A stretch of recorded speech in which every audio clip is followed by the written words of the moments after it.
On April 15, 2008, the University of the Pacific hosted the first public event on its Second Life campus, U Pacific.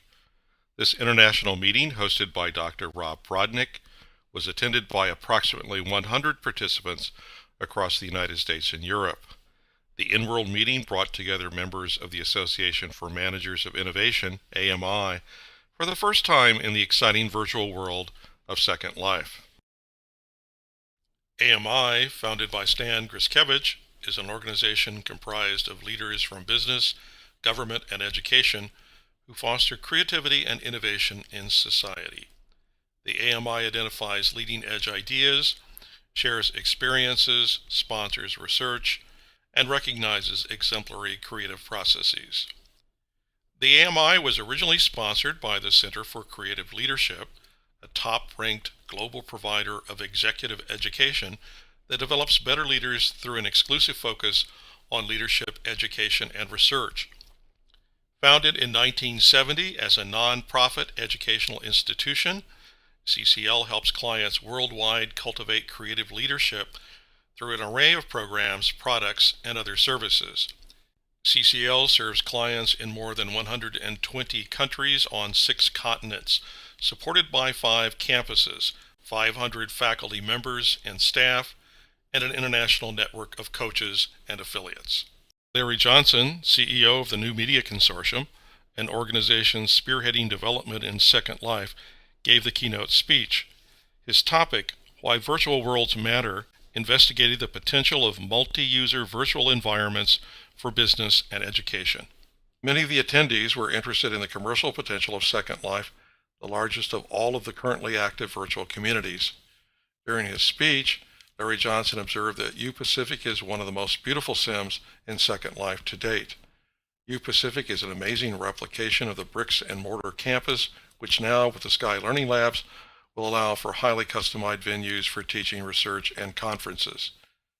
Larry concluded his keynote with a number of points that illuminated the potential impact and future direction of virtual worlds as exemplified by Second Life. In closing, I'm going to leave you with some observations about this particular space. I think that Second Life is unique right now among the 70 or so virtual worlds that we're tracking.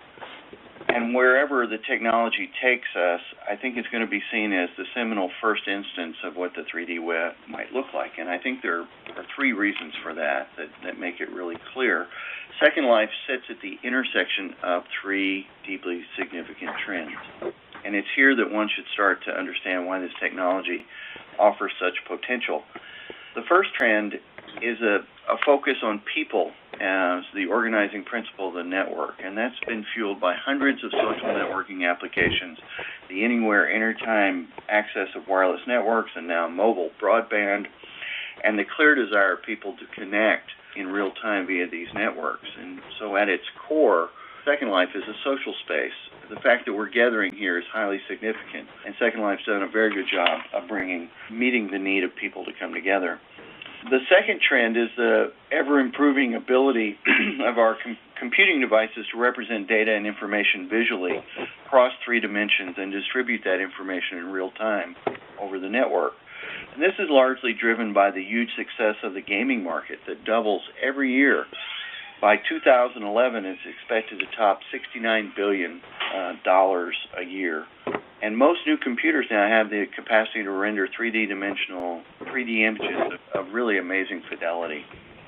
Second Life's contribution has been to extend this capacity over a grid network, thousands of servers, so the virtual world of incredible size. I believe that it's something like 135 square miles is the size of the world. It's approaching the size of a very large city. And then the third major trend, I think the one that really makes Second Life really stand out from all the others, is because it capitalizes on the trend of allowing users to generate content. That's also the driving force behind Web 2.0 phenomena such as YouTube, MySpace, and Flickr. And particularly in here, it's generated a tremendous sense of ownership and pride that fuels the growth of the community. And so those are some observations of why Second Life is unique and why virtual worlds in particular are important. Members of the CCL were active in the conceptualization and facilitation of the meeting. Stedman Harrison and Lyndon Rigo developed a customized activity designed to explore images for innovation. From images selected at the March meeting in San Diego, AMI members walked around the virtual space and selected an image that represented a concept related to innovation. Facilitators David Horth and Chuck Pallas led a group discussion of the details of selected images, with participants sharing their own meanings and commenting on the dialogue. Feel free to take some notes about those questions, because we're going to then ask people to chat a little bit about what they're seeing.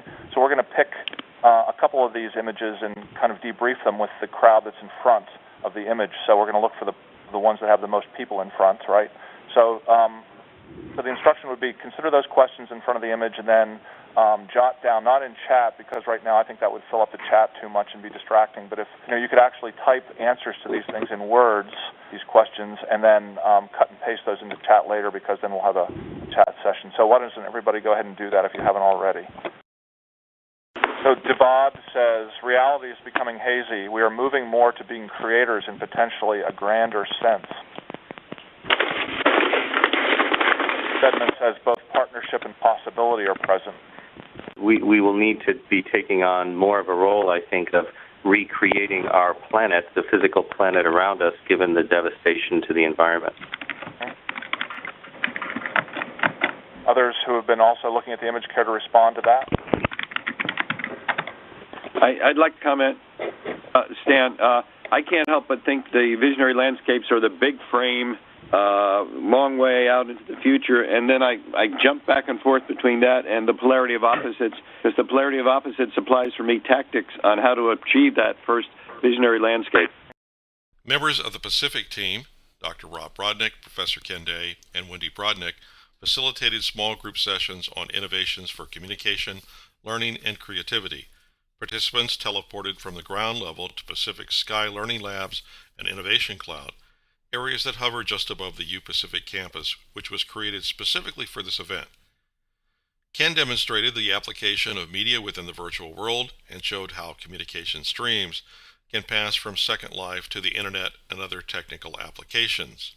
Wendy gave a slideshow that presented images of various locations that had a focus on creativity and innovation, and showed some of the business and learning applications currently running in Second Life. Rob hosted a more free-form exploration of an open innovation space that presented intriguing images and objects, many of them interactive.